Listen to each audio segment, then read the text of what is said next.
Arbitration जो LLB third year का paper है, उसमें हम भाग 3 जो सुलह से संबंधित है, सेक्शन 61 से 81 तक, उसमें हम सेक्शन 76 तक कर चुके हैं। आज हम सेक्शन 77 से स्टार्ट करते हैं। सेक्शन 77 कहता है माध्यस्थम अथवा न्यायिक कार्रवाइयों का आश्रय, रिसोर्ट टू आर्बिट्रल और जुडिशियल प्रोसीडिंग्स।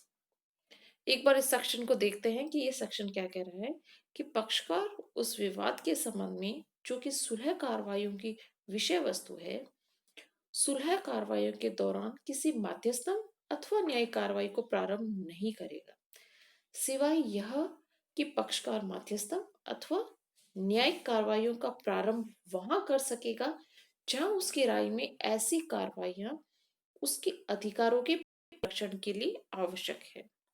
इसमें आपको थोड़ा बहुत समझ आया होगा कि मध्यस्थम और न्यायिक कार्रवाई प्रारंभ नहीं की जाएगी, लेकिन किन्हीं अवस्थाओं में प्रारंभ की जाएगी।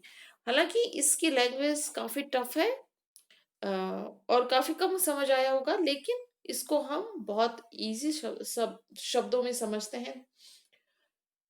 जो इस सेक्शन का स्कोप है वह कह रहा है कि सुलह कार्रवाई के दौरान पक्षकार आर्बिट्रेशन और जुडिशियल प्रोसीडिंग्स प्रारंभ नहीं कर सकता, यानी कि आर्बिट्रेशन में जाने के लिए और कोर्ट में जाने के लिए प्रतिबंधित करती है ये सेक्शन 77।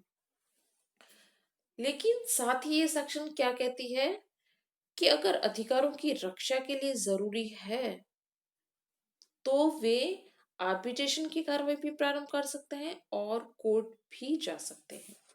यानी ये कार्रवाई प्रारंभ करने का अधिकार भी देती है, दोनों कार्रवाइयां प्रारंभ करने का अधिकार देती है।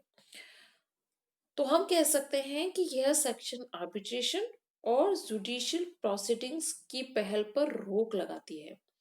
कब रोक लगाती है? जब कोई डिस्प्यूट का निपटारा सुलह के द्वारा किया जाने का प्रयास किया जा रहा है, तो सुलह द्वारा करने को प्रोत्साहित करने के लिए ये रोक लगाई गई है और कहा गया है कि जब सुलह द्वारा ये काम हो रहा है तो आर्बिट्रेशन में जाने और कोर्ट की शरण में जाने की आवश्यकता ही क्यों है।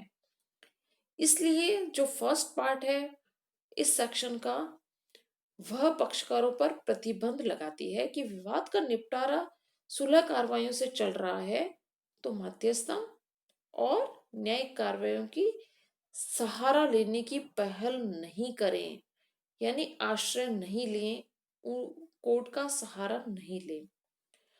लेकिन यदि सुलह कार्रवाई असफल हो जाती है तब कोई पक्षकार ऐसी कार्रवाइयों के लिए अग्रसर हो सकेगा।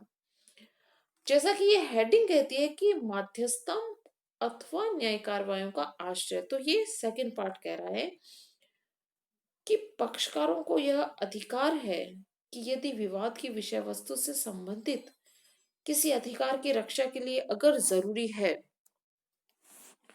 तो वे आर्बिट्रेशन या फिर जुडिशियल प्रोसीडिंग्स का सहारा ले सकते हैं। तब सेक्शन 77 का जो फर्स्ट पार्ट का प्रतिबंध है वह लागू नहीं होगा, यानी अधिकारों की रक्षा के लिए वे कोर्ट जा सकते हैं। ठीक है, अब हम सेक्शन 78 देखते हैं। यह सेक्शन व्यय के संबंध में, खर्चे के संबंध में कहता है।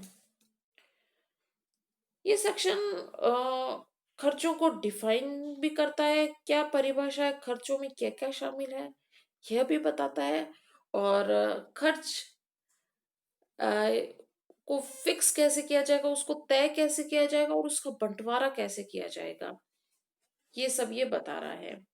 तो खर्चों को तय कौन करेगा, फिक्सेशन ऑफ कॉस्ट कैसे होगा।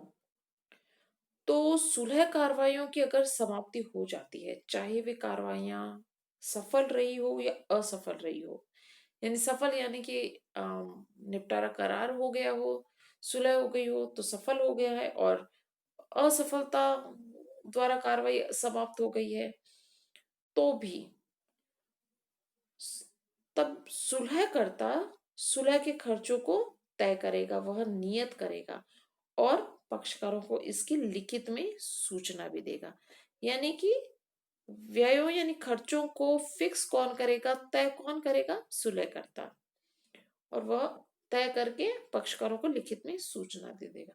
अब मैं बारी बारी आपको कह रही हूँ कि खर्चों को तय करेगा, ये व्यय हो गए, तो व्यय या खर्च में क्या क्या शामिल होगा, तो इसके लिए हम ये उपधारा 2 देख रहे हैं कि खर्चों में शामिल होगा सुलहकर्ता की फीस तथा और कोई खर्चे एक्सपेंसेस हुए हैं वो, और गवाहों के खर्चे, साक्ष्यों के खर्चे जो पक्षकारों की सहमति से सुलहकर्ता के अनुरोध द्वारा किया गया हो, और एक्सपर्ट ओपिनियन ली गई है, विशेषज्ञ की राय ली गई है, तो उसके भी खर्चे होंगे, उनको भी इस व्यय में शामिल करेंगे। साथ ही जब मैंने आपको सेक्शन 64 पढ़ाया था उसमें मैंने आपको बताया था कि किसी संस्था या व्यक्ति की सहायता ले सकते हैं सुलह के लिए, तो ऐसी नियुक्ति के खर्चे भी इस व्यय में शामिल होंगे। और सेक्शन 68 में भी जो सुलह कार्रवाई के संचालन में प्रशासनिक सहायता ली गई थी, तो ये खर्चे भी इसमें शामिल होंगे।